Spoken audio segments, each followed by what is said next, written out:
வணக்கம் அன்பர்களே. இன்று நாம் எமது சிவவாக்கிய சித்தரின் 100, 101, 102, 103, 104வது பாடல்களின் விளக்கங்களை காண்போம். பாடல் 100. மூன்று மண்டலத்தினும் முட்டி நின்ற தூணிலும் நான்ற பாம்பின் வாயிலும் நவின்றெழுந்த வட்சரம் ஈன்ற தாயும் அப்பனும் எடுத்துரைத்த மந்திரம் தோன்றுமோர் எழுத்துளே சொல்ல வெங்கும் இல்லையே. பொருள்: அக்னி மண்டலம், சூரிய மண்டலம், சந்திர மண்டலம் ஆகிய மூன்று மண்டலங்கள் நம் உடற்தத்துவத்தில் உள்ளது. சந்திரகளை சூரியகளை சுழுமுனை நாடிகளில் ஓடும் காற்றை வாசியாக்கி மூலாதாரத்தில் செலுத்தி தூணாகிய முதுகுத்தண்டில் முட்டி மேலேற்ற எண்டும் பாம்பை போல் சுருண்டு உறங்கும் குண்டலினி சக்தியை ஓங்காரத்தில் எழும் அகார உகார அட்சரத்தால் எழுப்பி உண்ணாக்கில் வைத்து ஊத வேண்டும். இந்த மந்திரமே பெற்ற தாயும் தந்தையும் எடுத்துரைத்த ஓங்காரமாகும். அதுவே ஓம் என்ற நாத ஒளியுடன் சோதியான பிரம்மத்தில் சேரும். ஓரெழுத்தில் தோன்றுவதே ஓங்காரம்.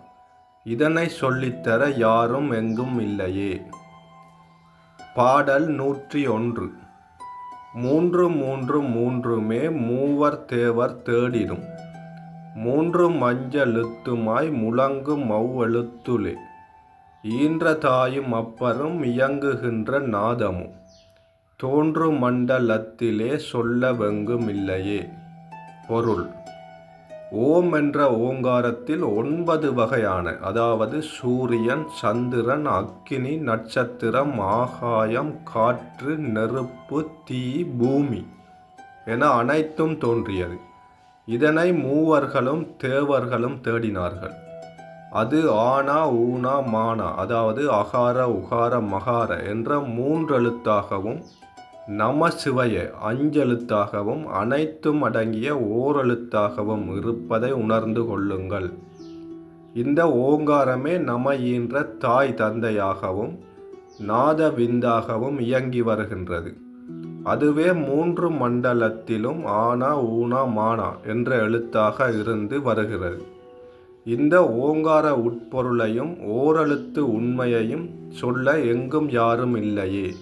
ஆதலால் ஓங்காரத்தின் அனுபவ உண்மைகளை அனைவரும் அறிந்து தியானியுங்கள்.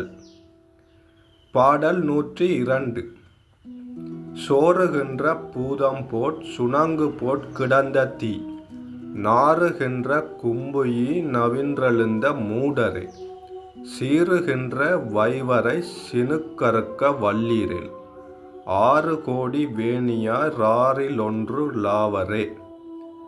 பொருள்: உண்ணும் உணவின் சக்தியினால் பஞ்சபூதங்களால் உருவான சுக்கிலமானது விந்து பையில் சேருகின்றது. அதனை காம வேட்கையால் நாறுகின்ற சாக்கடையில் வீழ்ந்து எழுவதைப் போல சிற்றின்பத்தில் விரும்பி வீணாக்கும் மூடர்களே.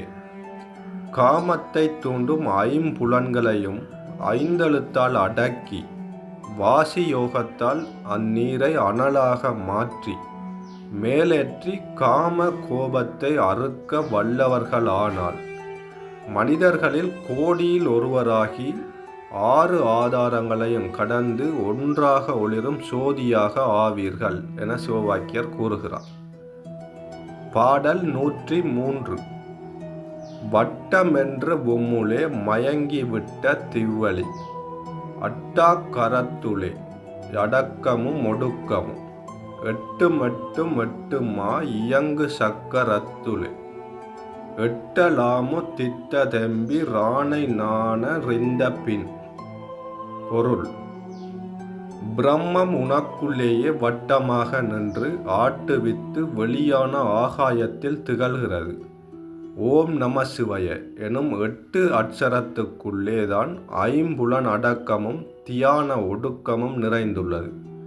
என்சான் உடம்பில் 8 அகாரத்தில் 8 திசைகளாகவும் 16 கோணமுமாக இயங்கும் வெட்டாத சக்கரத்துளே சோதியாக உதிப்பவன் ஈசன்.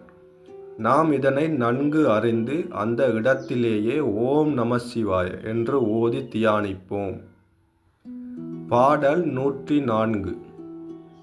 பேசுவானு மீசனே பிரம்மஞான மும்முழு ஆசையான வைவரும் அலைந்தருள் செய்கிறார் ஆசையான வைவரை அடக்கியோரெழுத்திலே பேசிடா திருப்பிரேல் நாதம் வந்தொழிக்குமே.